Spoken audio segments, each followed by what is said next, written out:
Hi, my name is Sheri Doherty, and I'm a 54-year-old lady in red, in Act 2 of my career and living my best life. My perspective on life and behaviors have been governed by who I was as a child, who I became, and who I am still striving to be.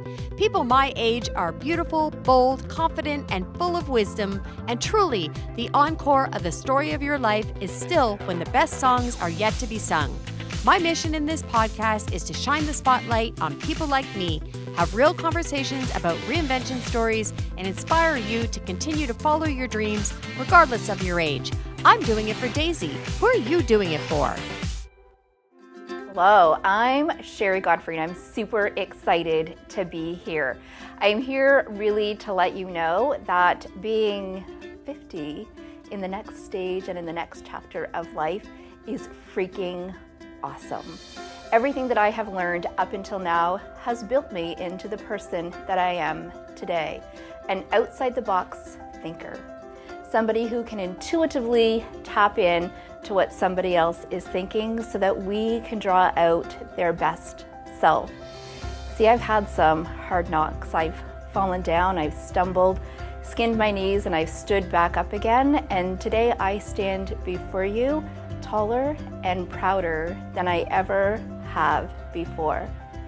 50 plus has seen nothing yet, because look out world, here I come.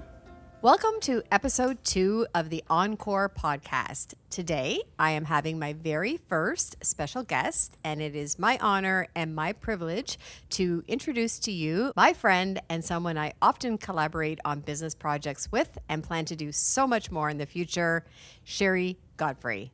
Welcome to the show, Sheri. Thank you, Sheri. I am absolutely ecstatic to be here with you, and what an honor and a privilege to be your first guest. Thank you so much for the warm welcome. Well, you know how much our friendship means to me.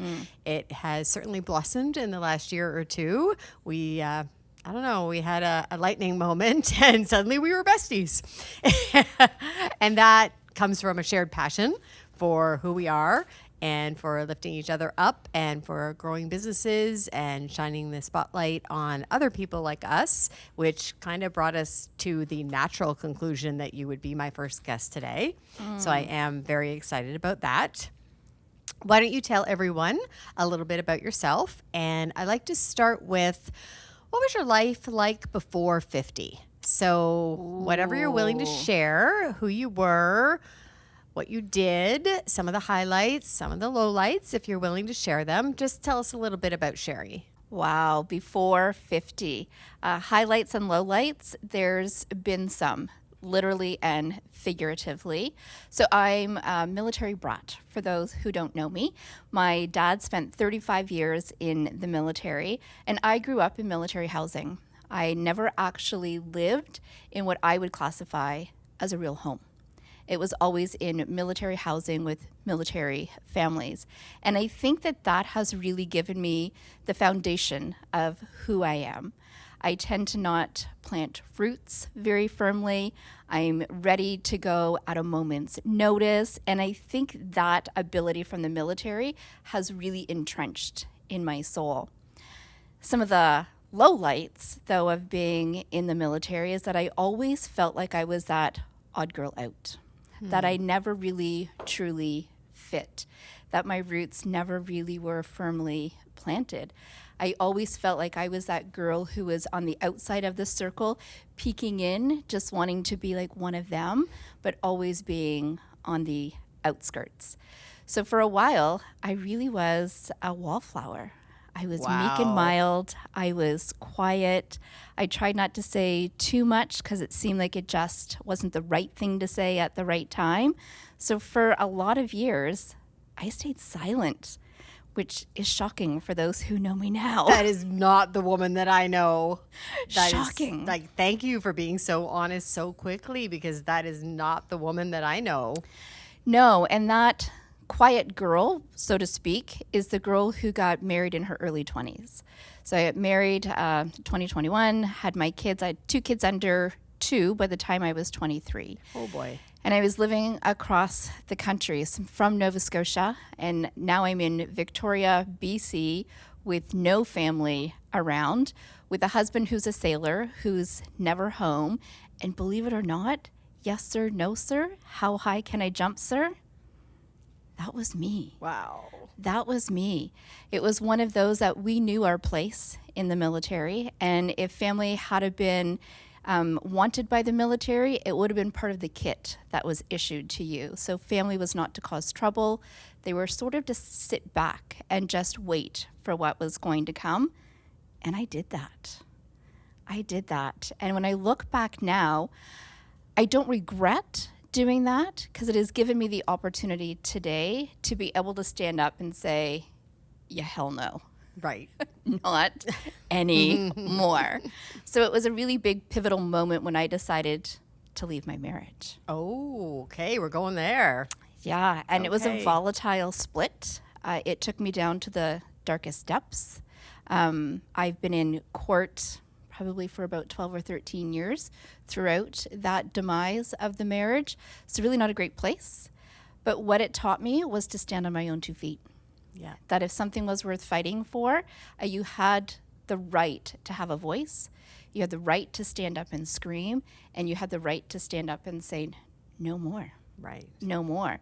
So God bless. Husband number 2 came along, and he kind of likes the a little bit bolder, in your face backbone, Sheri. Right. And he supports me 100%, which in my 40s lit me on fire. So it allowed that little girl to find her voice, to start to blossom, to stand up, and to allow other women to do the same. That's beautiful. Actually, the way we met was through one of your networking endeavors. So what I admire the most about you, well, there's lots of things I admire about you, but one of the things I admire the most about you is your ability to connect people. And if you want to do something and you see a need and it doesn't exist, guess what? You just create it. And you have made some beautiful spaces for women to unapologetically sing their own praises, to network, and in some cases also just have fun and just kick back. And I love that you've created a couple of different spaces. A lot of the same women participate in everything you do because everyone wants to be part of Sheri's world. So it's really fun to get the opportunity to do that. And that was where we first connected. I thought, who is this woman? I want to be like her. She puts all these beautiful women together. She creates these amazing events. She starts these really meaningful conversations. She's authentic and real and doesn't shy away from the tough stuff.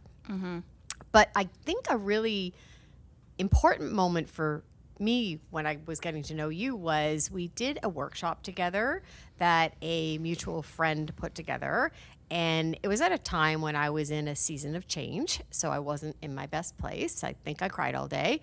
And then my husband, of course, asked me why I paid money to go somewhere that made me cry all day.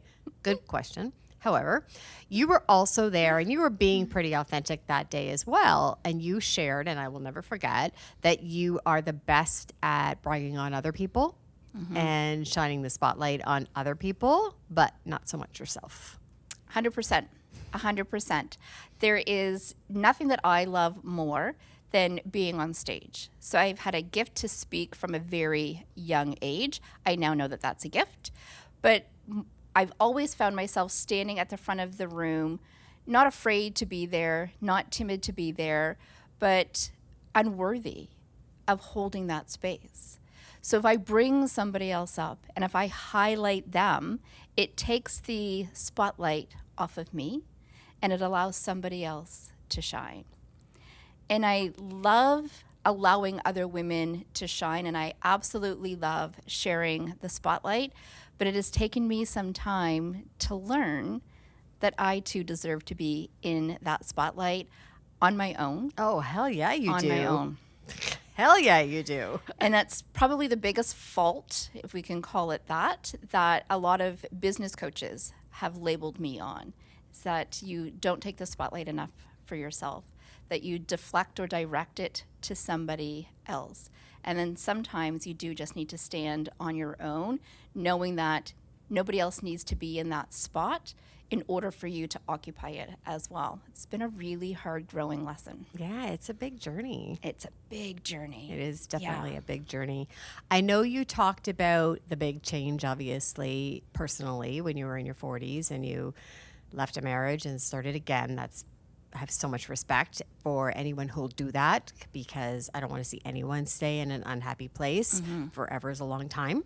And so walking away from some of that to the opportunity to be happy, I have so much respect for anybody who does that. That's bold. It takes confidence and strength. Absolutely. From a professional perspective, can you share a little bit about what you were doing? Were you dabbling in things earlier in life? And, what are your plans now? What are you doing? Absolutely. So in my 20s, I had the privilege of being a stay-at-home mom. Okay. So because my husband at that time, my children's father, was away, there was no possible, it wasn't feasible to have a job. Who was going to look after the children? And by the time you pay daycare out of that, it makes sense to stay home. Right. So I stayed home and actually did daycare for a little while. We had a play place at my home. When the kids started in school, I started as a barista for Starbucks. Oh, cool. So I worked as a regular barista, opened the first chapter here in Kingston, and then went into the supervisor role, so a team lead for Starbucks. And I absolutely loved Starbucks, loved the community, loved the customers, loved everything about it. But I had a passion for something else. So I left my husband. It was my 30th birthday gift to me.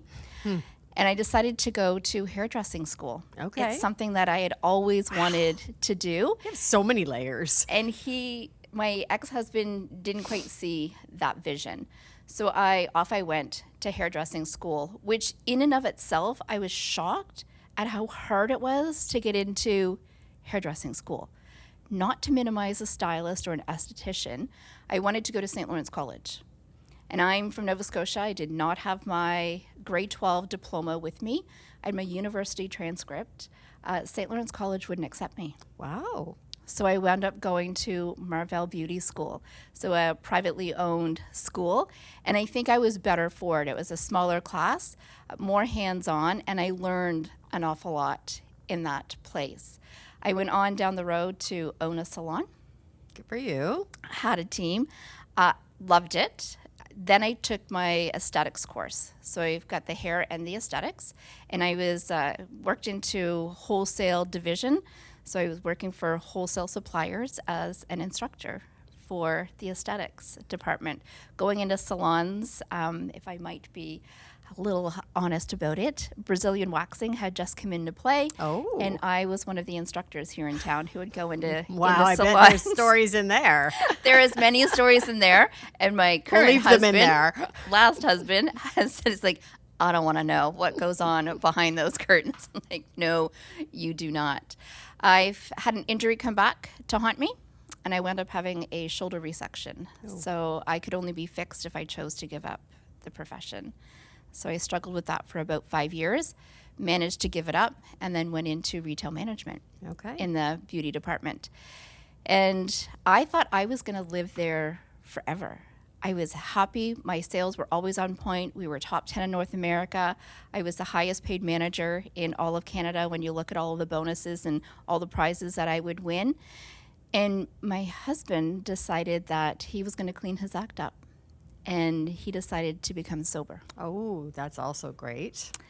So with that, I went to our division managers and asked for a little bit of grace and a little bit of time, a little bit of ease in our schedules, because to me, family was super important. And if my husband was going to go through this journey and do all of this work, I wanted to be by his side. Right. They wouldn't alter my schedule. Oh. So it was the first time in my life that I decided that my values and my family were more important than the paycheck that I got Wow. every 2 weeks. So I gave my 2 weeks notice Wow. without a plan B. Right. Leap of Without a faith. plan B. Yeah. So leap of faith, absolutely. I got called back from the same company to go into our wholesale store.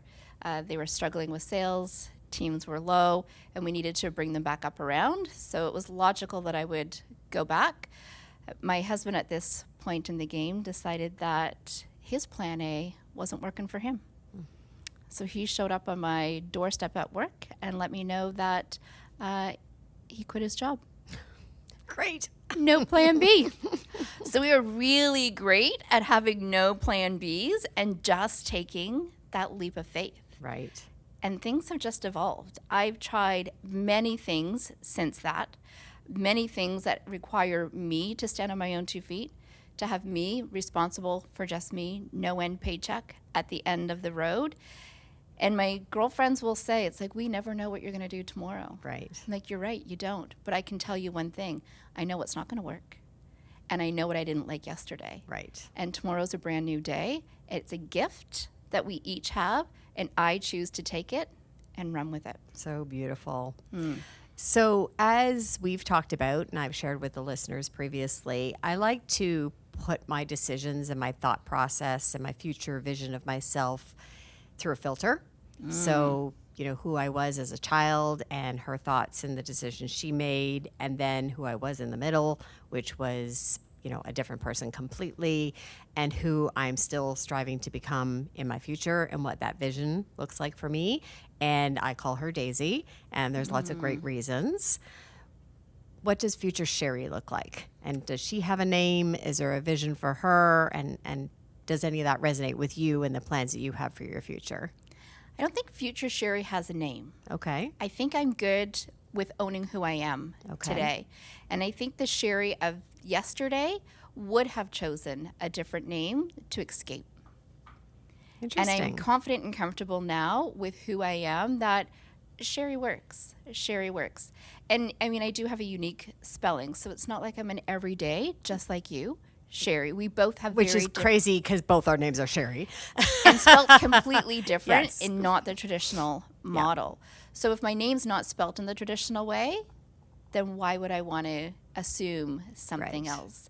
I do gravitate towards my middle name, which is Delcy. Okay. And it's my dad's mom. It's my grandmother that I was named after. And she was a voluptuous, soft, kind, loving woman. And I think I want to lean into her and everything that she embodied. When you spent time with her in a room, you just felt loved and cared for, and you felt better when you walked out the door.